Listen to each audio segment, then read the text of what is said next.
Amados, eu quero compartilhar nesse instante, se você pudesse, abrir sua Bíblia na Epístola de Paulo a Tito. Epístola de Paulo a Tito, no capítulo 2.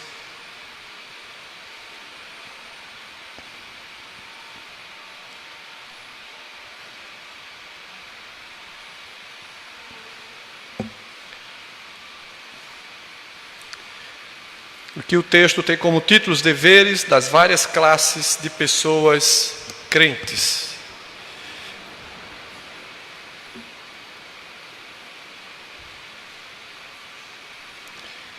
Se você puder ficar em pé, meus irmãos, nesse instante, só mais um instante, vamos ler o capítulo 2 de Tito.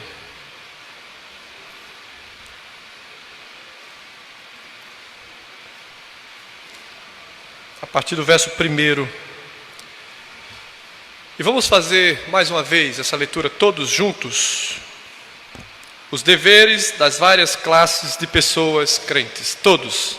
Tu, porém, fala o que convém à sã doutrina, quanto aos homens idosos, que sejam temperantes, respeitáveis, sensatos, sadios na fé, no amor e na constância.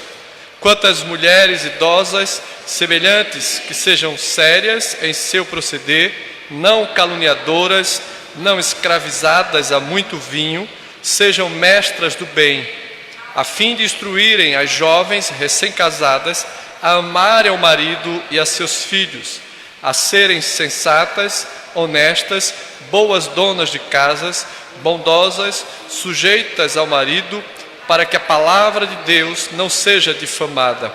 Quanto aos moços, de igual modo, exorta-os para que em todas as coisas sejam criteriosos. Torna-te pessoalmente padrão de boas obras. No ensino mostra integridade, reverência, linguagem sadia e irrepreensível, para que o adversário seja envergonhado, não tendo indignidade nenhuma que dizer a nosso respeito. Quanto aos servos, que sejam em tudo obedientes ao seu Senhor, dando-lhe motivo de satisfação, não sejam respondões, não furtem, pelo contrário, deem prova de toda a fidelidade, a fim de ornarem em todas as coisas a doutrina de Deus, nosso Salvador.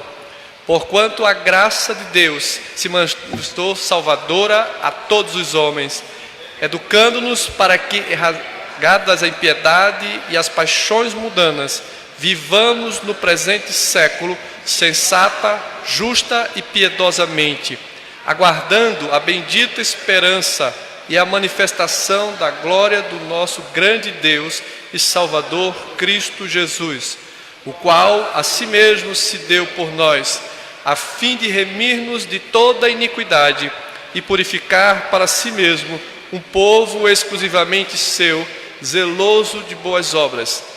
Diz estas coisas, exorta e repreende também com toda a autoridade.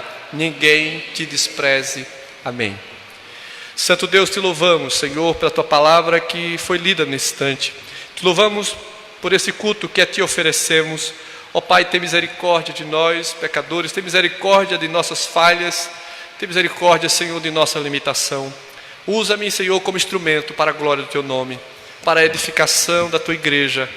Ó Deus, abençoa o teu povo. Se houver alguém aqui que ainda não tomou a decisão de entregar a sua vida a Cristo, que o teu Espírito Santo fale ao seu coração, que o teu Espírito Santo a quebrante e que ela também possa se render aos teus pés, dizendo: eu desejo entregar a minha vida a Cristo, eu desejo me tornar discípulo do Senhor Jesus. Ó Deus, nos abençoa. Oramos assim no nome de Jesus. Amém. Podeis sentar, amados irmãos. Nós estamos aí, como falei, nos últimos dias do ano de 2019, às portas do novo ano 2020. E é normal que as pessoas, muitas, façam uma análise de suas vidas, façam um autoexame. Muitas pessoas gostam desse período de falar com Deus, fazendo votos para que no próximo ano, aquilo que não deu certo, aquilo que não teve êxito, possa ser colocado em prática. E eu quero dizer para os irmãos que a coisa mais importante é que a cada dia que nós possamos viver viver para a glória de Deus, fazer a vontade do Senhor, viver em comunhão com os santos, servir ao Senhor com alegria, oferecer a nossa vida no altar de Deus, seguir os passos de Cristo, meditando na palavra do Senhor de dia e de noite. Hoje pela manhã, falando sobre o Salmo 1, mostrando a realidade de dois tipos distintos de pessoas que há na terra: aqueles que irão para o céu e aqueles que serão deixados e lançados no fogo do inferno. Essa palavra parece dura, mas é exatamente isso que a palavra de Deus nos aponta: aqueles que andam na prática da justiça, aqueles que se arrependem do pecado e aqueles que suplicam a Deus a sua misericórdia, e diante dos outros que abandonam a Deus, negam a sua palavra e não desejam obedecer aos seus mandamentos. Nós sabemos que todos nós somos falhos e pecadores. Não existe nenhuma instituição na terra, nenhuma igreja que seja santa ou pessoas perfeitas, mas nós andamos no caminho em busca da santidade, em busca de fazer a vontade de Deus.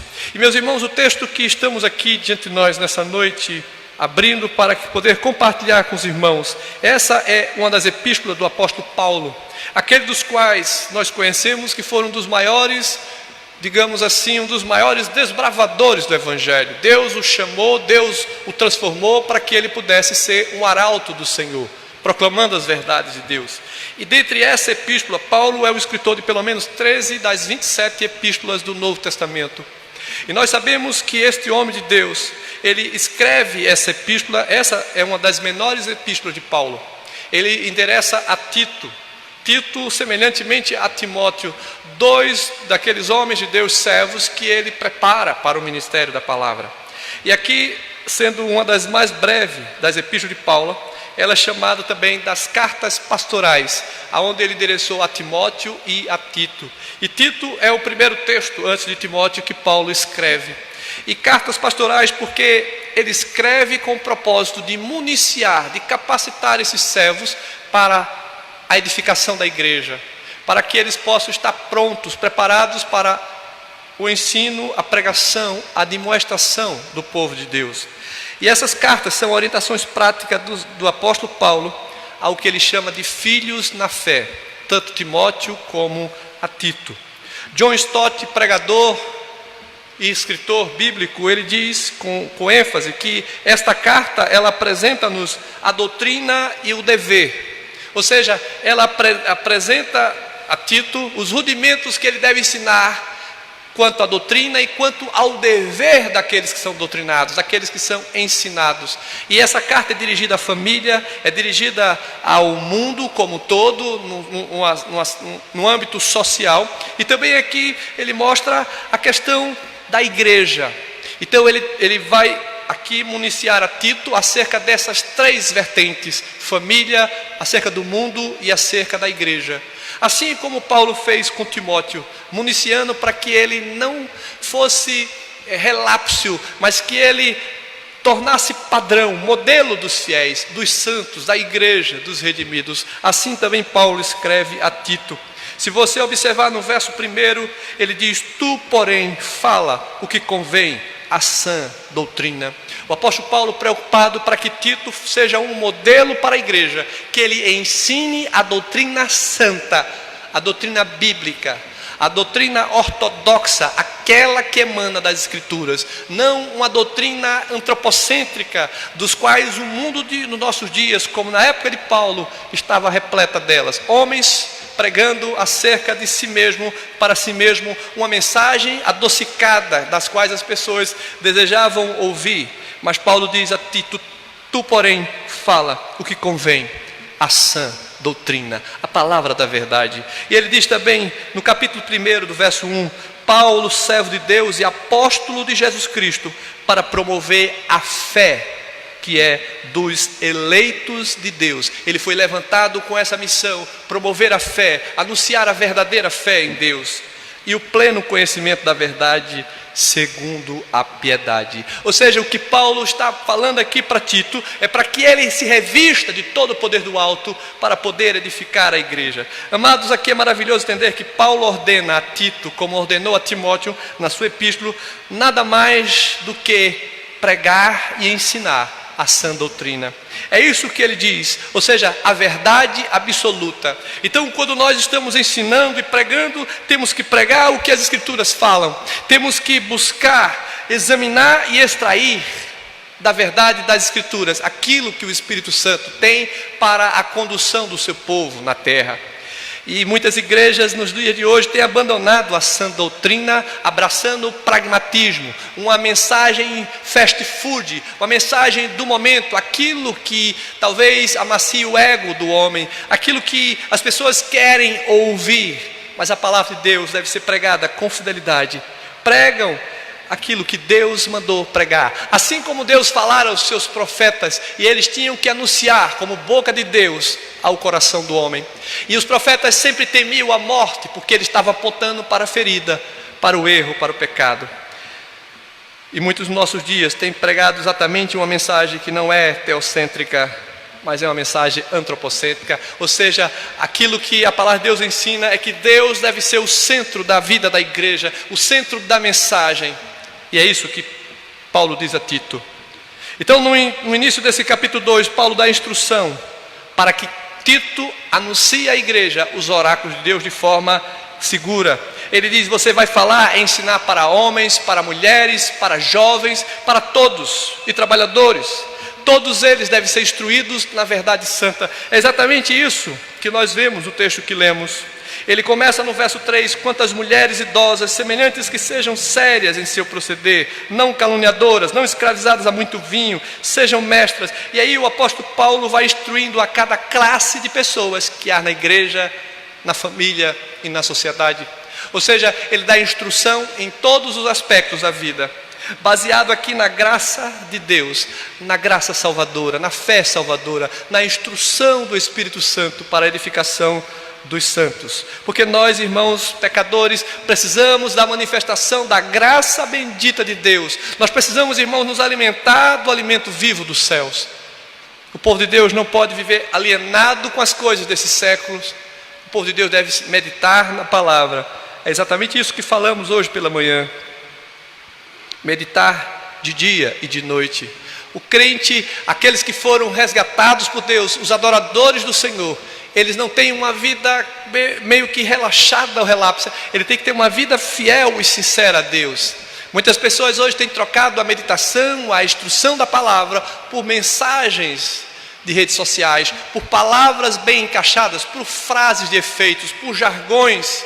São bonitas essas frases, são muitos filósofas, são até teologicamente falando correta, mas muitas vezes desassociadas de uma compreensão de todo um texto. Nós não podemos viver de versículos ou de textos isolados. Precisamos todos os dias nos alimentar do alimento dos céus. Precisamos ouvir aquilo que Deus tem a falar ao nosso coração.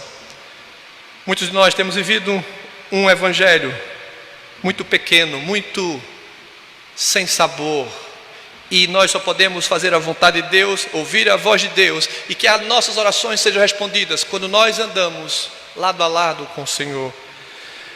Através de Cristo, irmãos, a palavra de Deus transforma a nossa vida, educando-nos e ensinando-nos, exortando-nos a renunciar às nossas impiedades, fazendo um autoexame da nossa vida diária e viver piedosamente.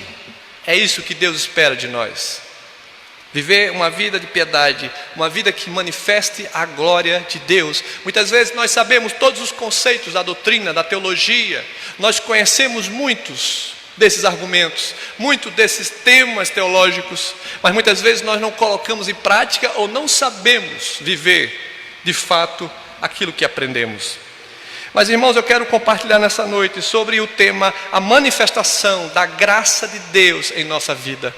A manifestação da graça divina é sobre o povo que se chama pelo seu nome, o povo que se prostra diante de Deus. E em primeiro lugar, a graça de Deus se demonstra disponível a todos os eleitos de Deus, a todos que foram chamados pelo Senhor desde toda a eternidade. Você é um eleito de Deus, um escolhido, um separado do Senhor. Você tem buscado fazer a vontade de Deus. Você tem buscado seguir os passos de Cristo. Você se alegra na presença dos irmãos, no culto público como esse, para adorar o Senhor. Você tem prazer de ler a palavra, de ouvir a palavra, a exposição da palavra, de cantar e adorar o Senhor. Qual tem sido a primazia do seu ser?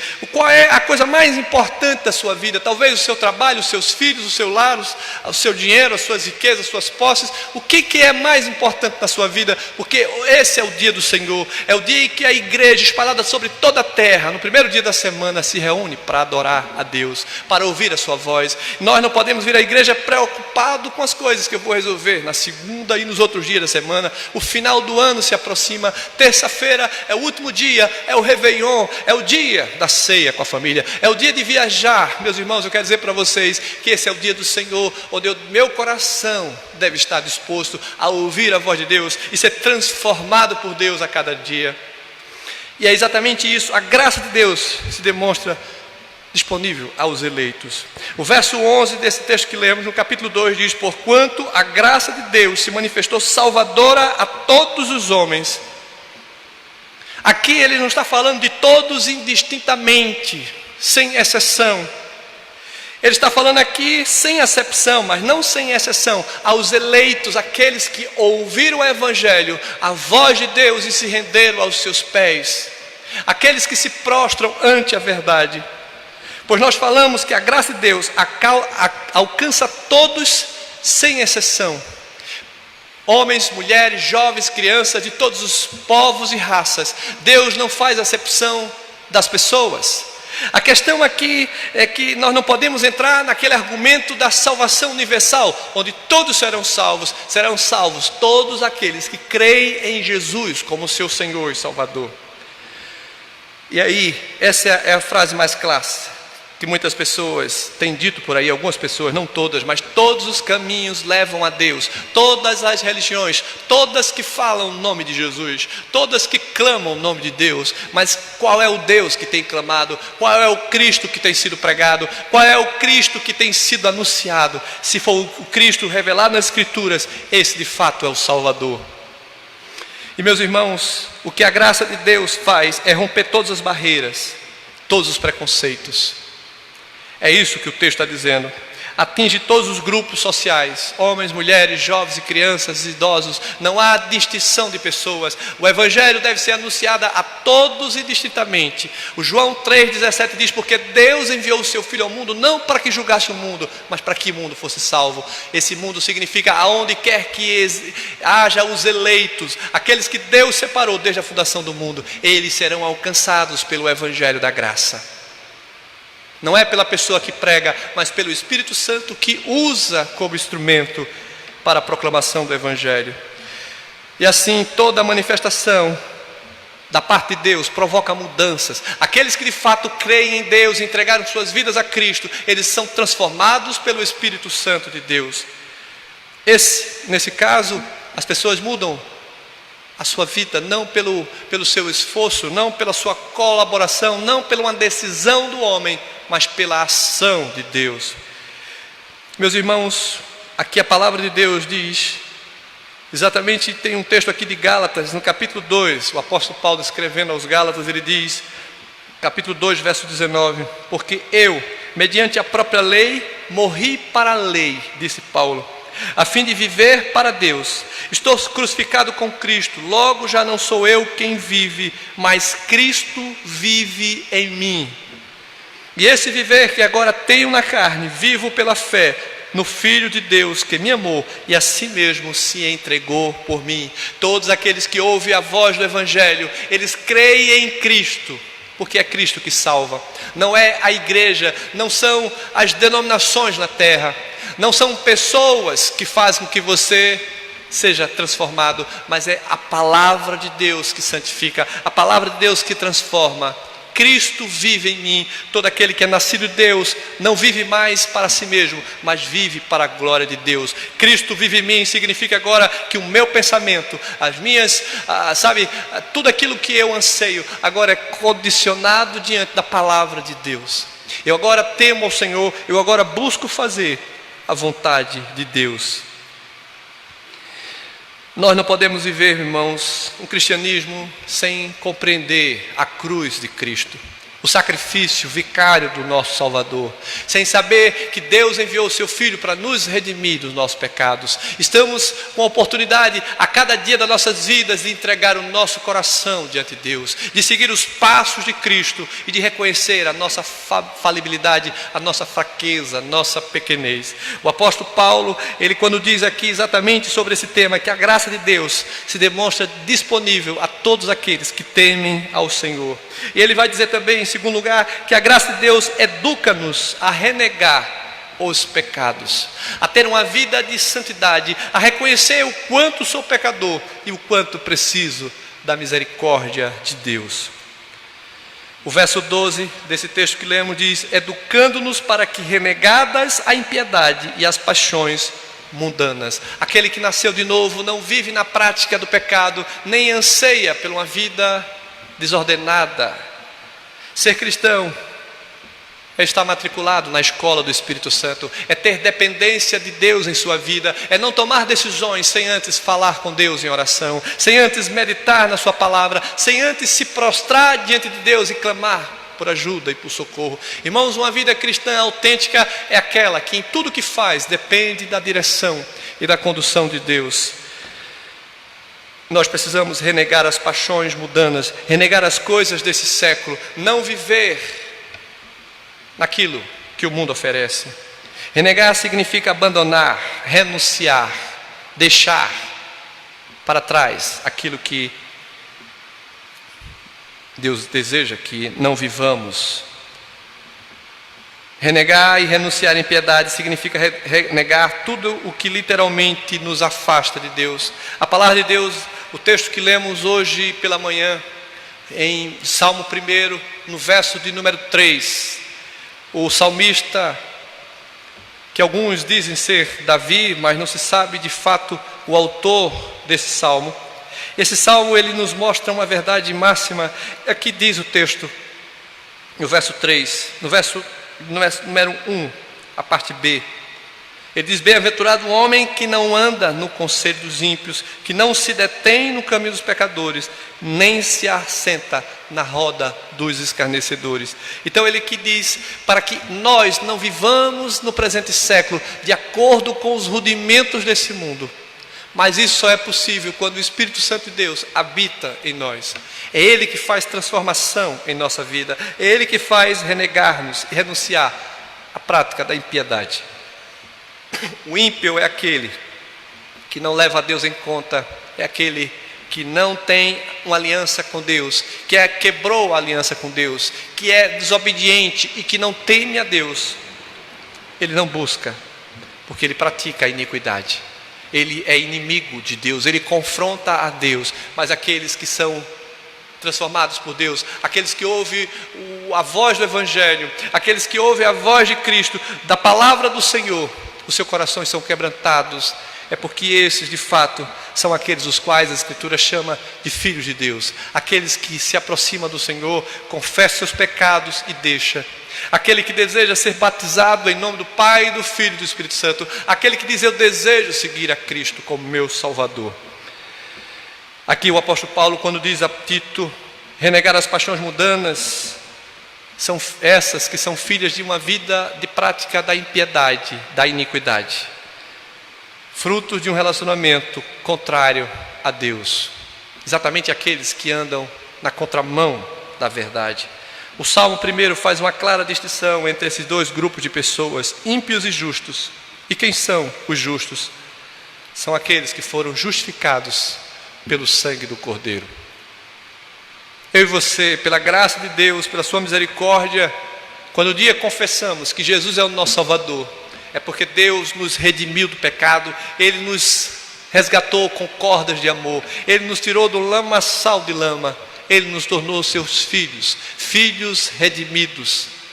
E nós somos chamados como santos de Deus no mundo, não porque nós somos perfeitos, mas por causa da graça do Senhor, por causa do sacrifício de Cristo. Então Deus tem essa aliança com o seu povo, E todos aqueles que têm essa aliança de Deus procuram viver de acordo com a sua palavra, de acordo com essa aliança bendita em seu sangue. Por isso que quando nós estamos na mesa da comunhão, no momento da ceia do Senhor, a palavra de Deus nos diz: este é o sangue da nova aliança. Ou seja, esse sangue da nova aliança significa o sangue de Cristo que foi derramado, é a nova aliança em seu povo. Porque todos aqueles que foram marcados com esse sangue de Cristo nos purifica do pecado. Esse sangue de Cristo nos santifica, porque tão somente pela obra vicária de Cristo nós temos acesso ao trono da graça. Os ímpios, por sua vez, são aqueles que ainda não têm o senhorio de Cristo sobre a sua vida. Eles vivem os seus próprios caminhos, eles são dispersos como a palha que o vento dissipa. A igreja do Senhor deve ser sal e luz da terra para proclamar o Evangelho, e todos aqueles que, ao ouvirem a proclamação da verdade, sejam alcançados pela graça, sejam transformados por uma vida de santidade, pela palavra de Deus que tem poder para transformar o coração do pecador. O apóstolo Paulo, irmãos, quando ele fala sobre essa graça bendita dos céus, ele diz que o poder de Deus, através do seu Espírito Santo, pode fazer com que o homem pecador seja transformado, lavado e redimido dos seus pecados, renegadas as paixões, como disse o texto. E também nos diz a palavra do Senhor, em terceiro lugar, que essa graça nos educa a viver de forma santa, separada. A igreja do Senhor não tem outra forma de viver na terra, senão uma vida de santidade, uma vida de compromisso, de aliança firmada com Deus.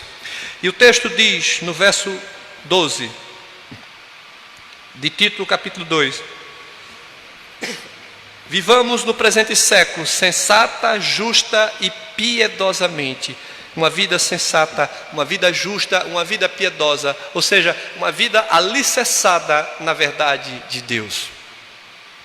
Amados, a vida agora deve ser vivida como o texto nos ensina. E como podemos ter uma vida sensata, justa e piedosa, se não sendo revestido pelo Espírito de Deus? O que ele quer afirmar aqui é que eles não deveriam simplesmente fugir dos problemas, mas saber lidar com eles, saber que a nossa vida deve ser uma vida pautada na verdade, não em conformidade com o mundo, não viver de acordo com o mundo. É exatamente o que diz o texto lá de Salmo 1. Bem-aventurado o homem que não anda no caminho dos pecadores, não se assenta na roda dos escarnecedores, antes o seu prazer está na lei do Senhor, ele se deleita na palavra de Deus. Irmãos, muitas pessoas têm dito que Deus não tem respondido às suas orações, que os problemas a cada dia mais se acumula antes a sua vida. Mas o grande problema é que poucas pessoas têm reservado tempo, consagrado a sua vida no altar de Deus. Poucas pessoas têm de fato reservado um tempo, investido tempo na leitura e na oração. Se você fizer um autoexame da sua vida ao longo do ano 2019, quanto tempo você investiu na presença do Senhor? Quanto tempo você investiu na leitura da palavra, na oração, na prática da piedade, na prática da justiça, no testemunho que louva a Deus? Será que eu tenho analisado a minha vida diariamente, como eu tenho sido diante da minha família, diante dos meus vizinhos, diante dos meus amigos, dos meus colegas, diante do desconhecido, diante do meu próximo? Como tem sido a nossa caminhada? Porque Deus nos pedirá conta. E o apóstolo Paulo, quando ele fala aqui, ele fala para todas as classes, e ele diz no verso 11: porque a graça de Deus se manifestou salvadora a todos os homens, educando-nos para que, renegadas a impiedade e as paixões mundanas, vivamos no presente século sensata, justa e piedosamente. É isso que Deus espera encontrar em seu povo. Sabe por quê? Porque a promessa de Deus vem no verso 13: aguardando a bendita esperança e a manifestação da glória do nosso grande Deus e Salvador, Jesus Cristo. Jesus Cristo morreu por um povo, mas por um povo santo, um povo que se reconheça a si mesmo como miserável pecador e que carece da graça bendita de Deus. Nós, enquanto aqui estamos, enquanto Deus nos concede vida, precisamos entender, fazer uma análise da nossa vida. Será que estamos oferecendo a nossa vida no altar de Deus de forma aprovada? O texto diz que nós não devemos viver em conformidade com o mundo. Nós não devemos viver para o mundo, não segundo os padrões deste século, mas nós devemos viver uma vida de santidade nesse mundo, uma vida longe do pecado, observando a lei do Senhor, o que ela tem como parâmetro para a vida da igreja. Mas devemos também lembrar, irmãos, que todos nós nascemos em pecado e morreremos nesse corpo corruptível. Enquanto estivermos nessa vida, seremos pecadores. Mas nós que somos pecadores, nós somos conscientes da nossa fraqueza e precisamos olhar para Cristo, suplicar a sua misericórdia e buscar uma vida de santidade. Não adianta dizer a carne é fraca, precisamos saber que o Espírito Santo de Deus nos reveste de poder. E diz o texto de Paulo em Gálatas 5, nós devemos estar cheios do Espírito. Enchei-vos do Espírito e não vos embriagueis com o vinho. Encher-se do Espírito significa estar repleto da habitação de Deus. E o fruto do Espírito, diz o apóstolo, é amor, longanimidade, paz, mansidão, domínio próprio. E o apóstolo faz uma relação daquilo que o Espírito Santo aplica na vida daquele que foi redimido pela graça de Deus. Nós precisamos, irmãos, ter uma vida sensata, nos desafia a um autocontrole, a uma vida conduzida por Deus. Entendemos que a maneira correta de lidar conosco mesmo é pedir a Deus que Ele nos ajude. Em algum momento da caminhada dos apóstolos, quando Jesus disse que devemos perdoar uns aos outros, aquele que nos ofende, os apóstolos dizem: Senhor, aumenta-nos a fé, porque grande e difícil é a caminhada cristã aqui na terra. O Senhor Jesus nunca disse que seria fácil, que nós não teríamos problemas nem dificuldade. Ele disse que no mundo nós teremos aflições, no mundo teremos problemas, no mundo teremos angústias e até a morte, porque a morte é exatamente a causa, é a consequência do pecado. Mas nós devemos confiar na graça bendita, devemos não viver com nossos pés fincados nessa terra, porque a nossa esperança está no novo céu e na nova terra. Devemos viver na terra como se já estivéssemos no céu, fazendo tudo para a glória de Deus. O apóstolo diz, sabendo que como deve ser o nosso correto relacionamento com o próximo, como deve ser o nosso relacionamento como um servo e uma serva de Deus, como homens e mulheres santos de Deus. Devemos viver como santos de Deus nesse mundo corruptível, nesse mundo que jaz do maligno. A igreja deve ser sal e luz da terra. Meus irmãos, uma vida piedosa nos desafia a ter um relacionamento correto com Deus, uma vida pautada na sua verdade. Não é utilizar a graça de Deus que nos perdoa os pecados apenas como algo que nos dá a garantia, mas oferecer perdão. Sou perdoado por Deus para oferecer perdão. Fui salvo por Deus para pregar o evangelho da salvação. Eu sou transformado por Deus à imagem e semelhança do seu Filho, para que essa imagem e semelhança possa manifestar a glória de Deus aonde quer que eu esteja. Meus irmãos, essa graça nos ensina a ter uma vida de conduta ética aprovada pelo Senhor. Só o Espírito Santo de Deus pode mostrar às pessoas e ao mundo que de fato nós somos filhos de Deus. Nossa vida deve ser vivida na piedade, adorando e reverenciando o Senhor de nossas vidas. Isso é possível com a atitude de uma vida transformada, não de uma vestimenta, não de uma linguagem, não de procedimentos que talvez algumas pessoas possam imprimir em si, mas permitindo que o Espírito Santo quebrante o nosso coração, que sejamos moldados pela sua palavra e transformados pelo seu poder. E eu quero mostrar aqui rapidamente, irmãos, o que o apóstolo Paulo, falando para Tito, ele mostra uma forma de uma vida repleta da graça.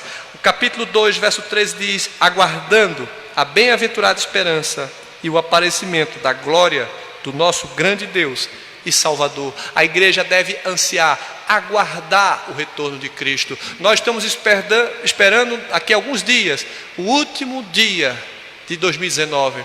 Mas nós não sabemos o que acontecerá daqui a alguns minutos na nossa vida.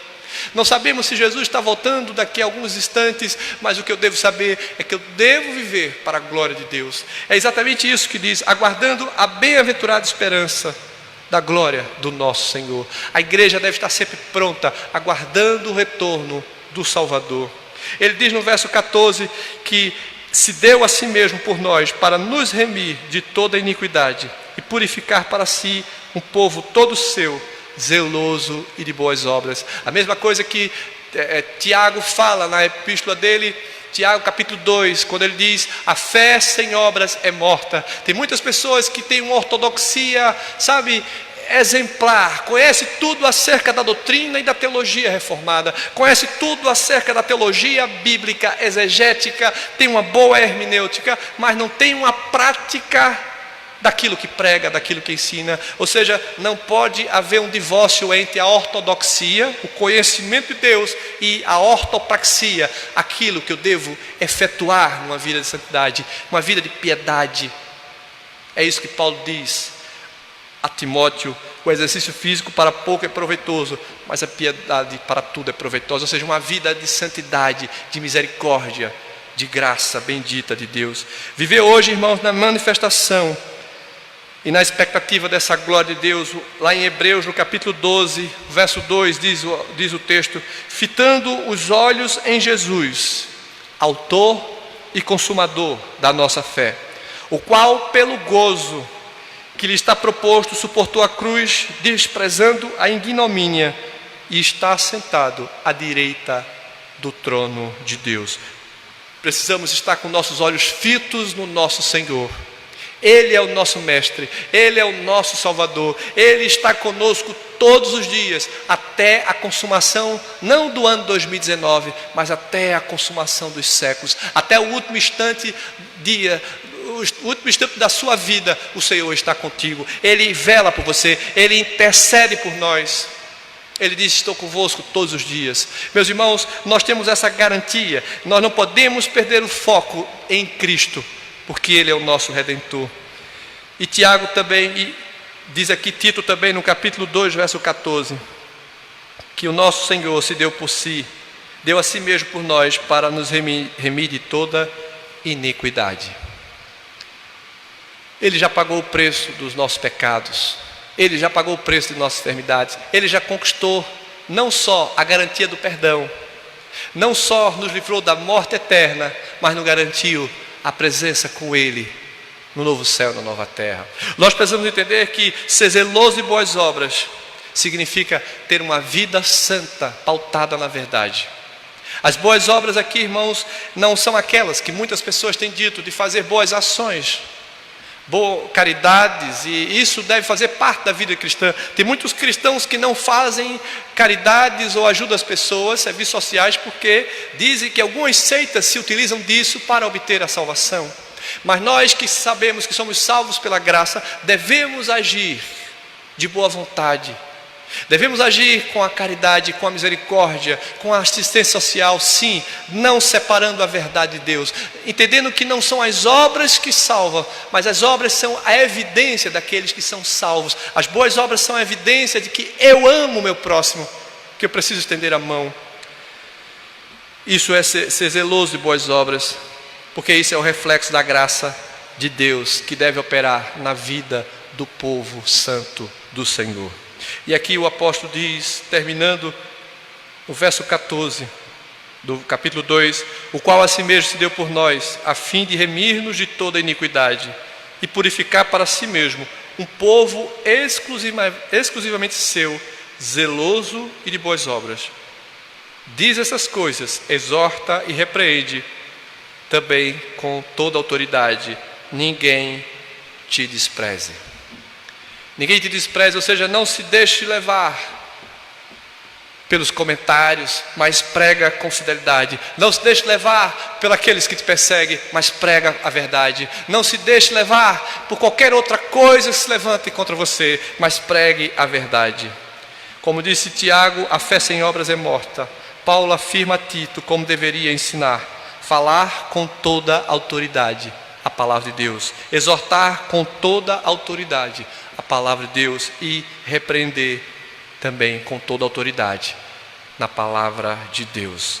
Toda a Escritura, irmãos, é inspirada por Deus, proveitosa para o ensino, para a repreensão, para a correção e para a instrução na justiça. Então toda ela é palavra de Deus para que eu viva por ela e siga a sua verdade.